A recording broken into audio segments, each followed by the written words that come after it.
Hello, everyone. I'm Bo from Brutal Commentary, and today I'm going to be breaking down our first fight for UFC 325 Volkanovski versus Lopez 2. I gotta say, it is pretty awesome having back-to-back numbered events to start off 2026 slash this new Paramount deal. The last time we had back-to-back numbered events was 2021 with UFC 367 and UFC 368. So it's pretty cool to see that. Overall, this card is, I think, going to be pretty entertaining, taking place in Sydney, Australia, Saturday, January 31st. Now, I'll say this, my biggest thoughts on the card, and I think it's like a general consensus, is that the top three fights are the most anticipated. I mean, obviously, right? Rafael Fiziev versus Marcinho Hufi, Striker's Delight. Dan Hooker versus Benoit Saint-Denis, a truly just bleed matchup for us fans. And then finally, our main event, the featherweight title is on the line as Volkanovski will be making his first title defense of his second reign against the man he beat to regain the throne, Diego Lopez. Now, of course, I'm with the consensus. I don't think this fight should be happening. Or if it were, I would think Lopez should have had one more win besides beating John Silver, which he did do impressively, mind you. But overall, I do agree that I don't think this rematch really should have happened. It should have been Mozart Evloev or Lerone Murphy. But I won't deny the matchup is fun at the end of the day, and it still should be fireworks just like their first one. Fun. But overall, this is going to be some great fights on the card overall, and it's a good showing of some Australian Kiwi talent. Now, it should be important to note that the first four fights on the card are also the finales to Road to UFC's flyweight to lightweight bracket. So, for our first fight on the card in our Road to UFC flyweight finals bracket, we have Namsrai Batbayar taking on Aaron Tao. So, in general, this fight is kind of best understood as a contrast of how each fighter prefers to control the fight. With Batbayar, he operates from a position of pressure and versatility. He's very comfortable moving forward, forcing reactions, and transitioning between strikes, clinch, and grappling without clear breaks. For Tao, on the other hand, he is much more defined in where he wants the fight to take place. His game is more built around clean, powerful striking exchanges, managing distance, and pushing opponents to overextend. Neither fighter is super reckless to the point where I'm going, man, their chin is just up there to get hit. But they apply pressure differently. Batbayar pressures using space and tempo. Tao pressures with more of a threat. The idea that a single mistake on the feet can immediately change this fight. There we go. Now, looking at how this would play on the feet, for Tao, he is the much more dangerous pure striker of the two. I mean, this is a guy coming down from bantamweight to flyweight, as he actually fought Elijah Smith on the Contender Series. It was a hell of a fight, too. Tao's, his power stands out immediately, especially for the weight class, as he's comfortable throwing with intent rather than volume for, volume's sake. And Tao's patience, Tao's pretty patient. He's willing to wait for openings and confident in his ability to hurt opponents once he finds his range. And Tao's stance switching does help him reset angles and prevent opponents from settling into predictable defensive patterns. For Batbayar, his striking is more functional than dominant. He's not looking to win extended kickboxing exchanges, but he uses his striking intelligently to close distance and create some sort of reaction. Oftentimes, Batbayar, his punches often serve as entries rather than a tool to finish the fight. What's important is that he stays defensively responsible enough to survive early exchanges, because his striking becomes more effective once Tao starts thinking about the takedowns, which I'll get to in just a minute with the grappling. But if this stays purely at range, Tao has a clear advantage, as Batbayar's success on the feet, I think, depends on Tao's disrupting Tao's rhythm rather than matching his power shot for shot.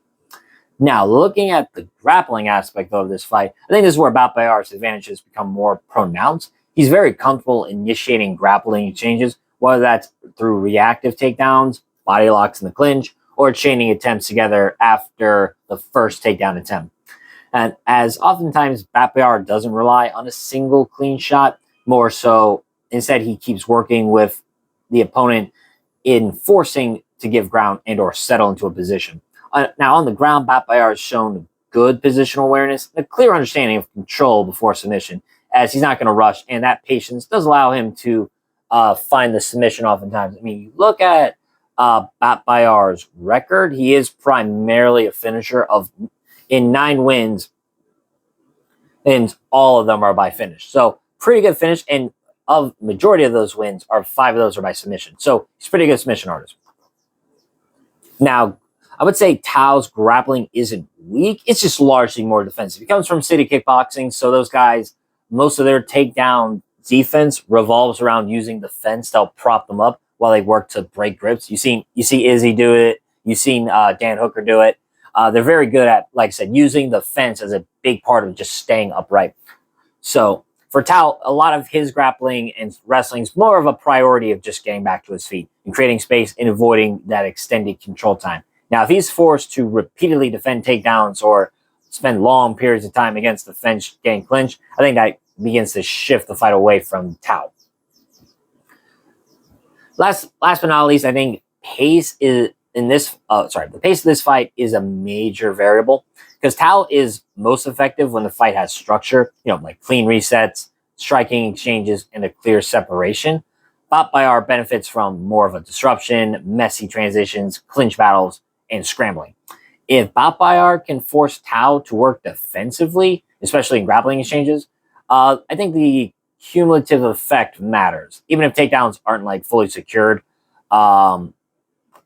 excuse me, I think the energy spent defending them can slow Tao down, slow Tao's explosiveness later in the fight. But if Tao is able to keep the fight upright and avoid prolonged grappling, his effectiveness becomes an advantage, as he doesn't need high output if he's landing the more damaging shots.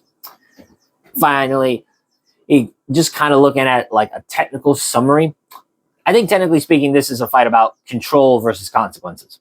Batbayar wants layered control, space, clinch, ground, and multiple ways to win, because he is a dynamic finisher. By that I mean not dynamic, well-rounded finisher, as he can win via knockout or he can win by submission. Tao represents more of a consequences. He has fewer tools. He has more of a way to win. That's by knockout, but a higher damage on those tools.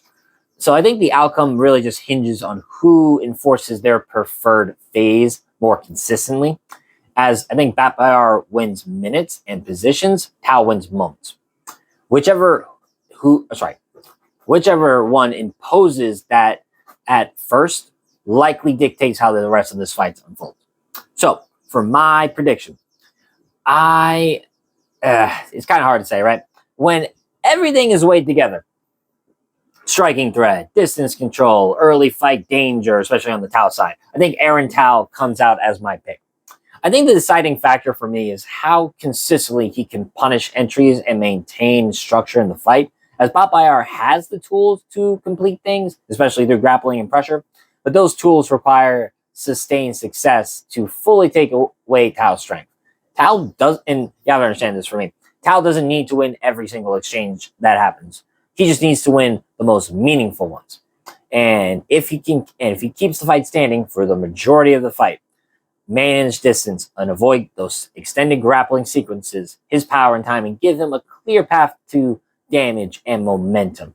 So again, I'm going to pick Aaron Tao, and I think he could get the knockout in this fight.